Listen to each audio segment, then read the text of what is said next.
नमस्कार दोस्तों, स्वागत करती हूँ आपका हमारे चैनल DKG न्यूज में। आज की बड़ी खबर सामने ये आई है कि भारत में online real money game apps पर बैन लगा दिया गया है। हाँ दोस्तों, आपने सही सुना। इन बनी एप्स में कई बड़े बड़े एप्स के नाम भी शामिल है, जैसे कि Dream11, MPL जैसे कई पॉपुलर प्लेटफॉर्म। क्या ये बात सच है कि इतने बड़े बड़े प्लेटफॉर्म पर भी बैन लगा दिया गया है?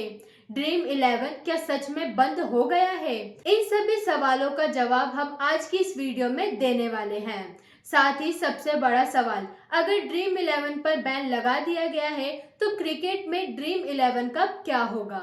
आपके इन सभी सवालों का जवाब देंगे, इसके लिए हमारी वीडियो को अंत तक जरूर देखें। 22 अगस्त 2025 को भारत सरकार ने promotion and regulation of online gaming bill 2025 को मंजूरी दी, जो अब कानून बन चुका है। Promotion and regulation of online gaming act 2025 ये कानून देश में ऑनलाइन रियल मनी गेम, जहां पैसा लगाकर जीतने की उम्मीद हो, को पूरी तरह से बैन करता है। साथ ही मनी बेस्ड गेम के प्रमोशन, एडवर्टाइजमेंट और भुगतान सेवा पर भी पाबंदी लगाई गई है। साथ ही सरकार ने इस कानून को इतने सीरियसली लागू किया है कि इसके ऊपर कई सारी पाबंदियां भी लगाई गई हैं। कानून में बताए गए जुर्माने और पेनल्टी भी खतरनाक है। रियल मनी गेम्स चलाने या प्रमोट करने पर 3 साल तक जेल प्लस 1 करोड़ तक का जुर्माना संभव है।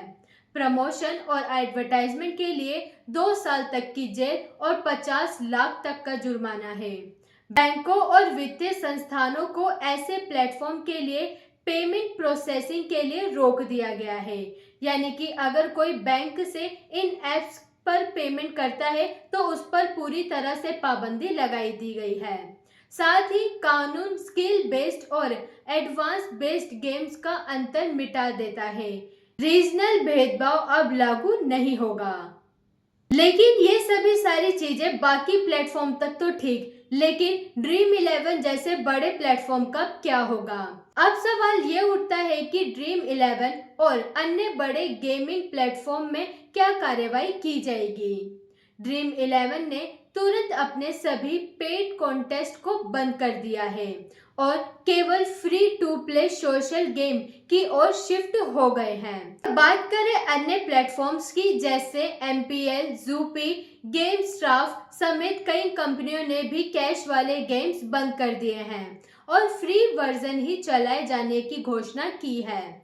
कुछ कंपनियां सुप्रीम कोर्ट में चुनौती देने की तैयारी कर रही है, तर्क देते हुए कि कानून में परामर्श नहीं हुआ और स्किल बेस्ड गेम को प्रतिबंधित करना गलत है।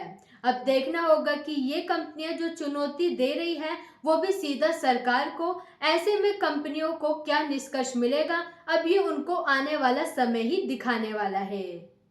अब दोस्तों, भारत सरकार ने इतना बड़ा बैन अचानक लगाया है तो इसके कॉन्सिक्वेंसेस और अचानक हुए बदलाव भी जरूर सामने आए होंगे। इस बैन का असर ऑनलाइन गेमिंग उद्योग पर सबसे गहरा पहुंचा है।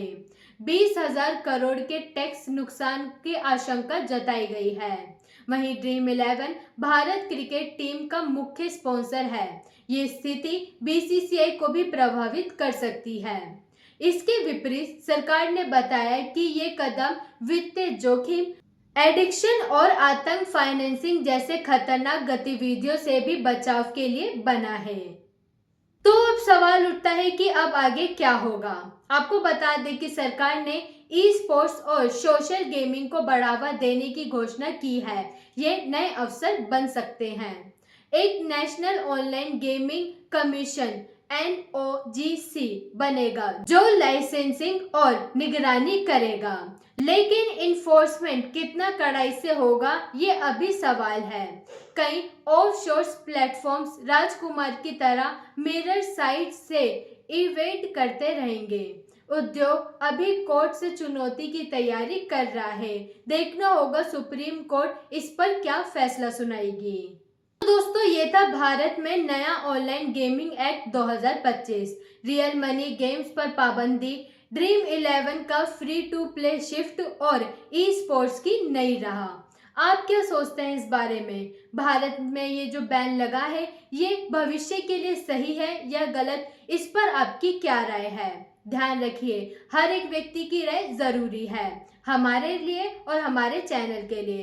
तो अपनी राय हमें कमेंट सेक्शन में ज़रूर बताएं। हम आपसे मिलते हैं अगली वीडियो में ऐसी और भी लेटेस्ट अपडेट्स के साथ। तो जाने से पहले हमारे चैनल को ज़रूर सब्सक्राइब करें।